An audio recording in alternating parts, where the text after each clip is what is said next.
Hi hello నమస్తే welcome to our channel. నేను మీరా. తారా స్థాయికి చేరిన ధనుష్ మరియు నయనతార రచ్చ.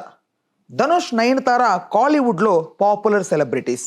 ఇప్పుడు వీరిద్దరి మధ్య పచ్చగడ్డి వేస్తే బగ్గుమనే రేంజ్లో విభేదాలు అయితే తలెత్తాయి. గత ఆదివారం ట్విట్టర్ వేదికగా ధనుష్కి బహిరంగ లేఖ రాసింది నయనతార. అందులో ధనుష్ని ఘాటైన పదజాలంతో దూషిస్తూ తన ఆగ్రహం వ్యక్తం చేసింది నయనతార.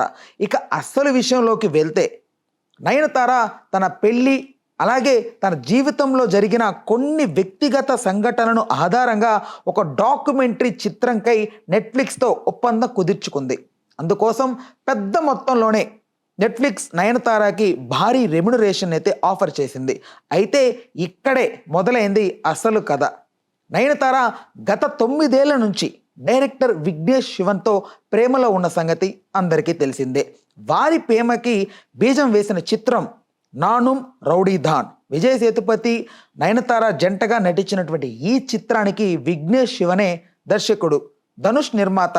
అయితే చిత్ర నిర్మాణ సమయంలో ధనుష్కి అలాగే విఘ్నేష్ శివన్కి మధ్య విభేదాలు వచ్చాయట. విఘ్నేష్ పర్సెప్షన్ పేరుతో అనుకున్న సమయం కంటే చిత్ర నిర్మాణంలో భారీ సమయం అయితే తీసుకున్నాడట. అనుకున్న బడ్జెట్ కంటే భారీగా ధనుష్ ఈ చిత్రానికి పై ఖర్చు చేయాల్సి వచ్చిందట. దానికై తోడి సినిమా ఆలస్యం కావడానికి నయనతార విఘ్నేష్ శివన్ల ప్రేమాయణం కూడా ఒక కారణం అని ధనుష్ భావించాడట.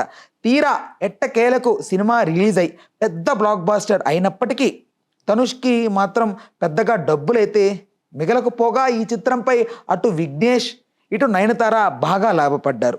అయితే ఇప్పుడు నెట్ఫ్లిక్స్తో పెళ్లి డాక్యుమెంటరీ ఒప్పందం ప్రకారం వారి ప్రేమ ఎక్కడ నుంచి మొదలైందో చెప్పటానికి ఈ చిత్రం విజువల్స్ అవసరమయ్యాయి నయనతారకి. కానీ ఆ చిత్రం రైట్స్ ఏమో ధనుష్ దగ్గర ఉన్నాయి. కానీ ధనుష్ మాత్రం వారికి రైట్స్ ఇవ్వడంలో అస్సలు ఇష్టం చూపించలేదు. కాగా ఇటీవలే రిలీజ్ అయిన Nayanthara beyond the fairy tale documentary ట్రైలర్లో పర్మిషన్ లేకుండానే 3 సెకండ్లు వాడేశారు నయనతార అలాగే నెట్ఫ్లిక్స్ వాళ్ళు.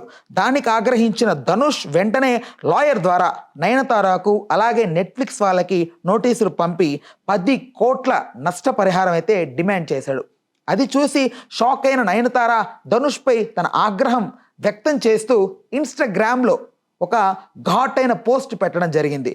నువ్వు పైకి కనిపించేంత మంచివాడివి కావు అంటూ, పాపం నీ అమాయకులైన అభిమానులకి నీ ఒరిజినల్ క్యారెక్టర్ తెలియదంటూ ఘాటుగా పోస్ట్ వేసింది. దీనికి ఇంకా ధనుష్ ఎలాంటి సమాధానం ఇవ్వలేదు. కాగా కుబేరా ఆడియో ఫంక్షన్లో మాత్రం ధనుష్ ఈ విషయంపై నయనతారకి చాలా గట్టిగా సమాధానం ఇవ్వబోతున్నట్లయితే ధనుష్ అభిమానులు అనుకుంటున్నారు. మొత్తానికి కాలీవుడ్లో వీరిద్దరి వైరం మాత్రం పెద్ద దుమారం అయితే లేపిందని అనుకోవచ్చు. సో దీని మీద మీ అభిప్రాయం ఏంటో ఖచ్చితంగా కామెంట్ రూపంలో తెలియజేయండి. మీరు ఎవరిది తప్పు అని అనుకుంటున్నారో అది కూడా కామెంట్ రూపంలో తెలియజేయండి. మరిన్ని ఇలాంటి ఇన్ఫర్మేటివ్ వీడియోస్ కోసం వెంటనే మన ఛానల్ అయితే సబ్స్క్రైబ్ చేసుకోండి.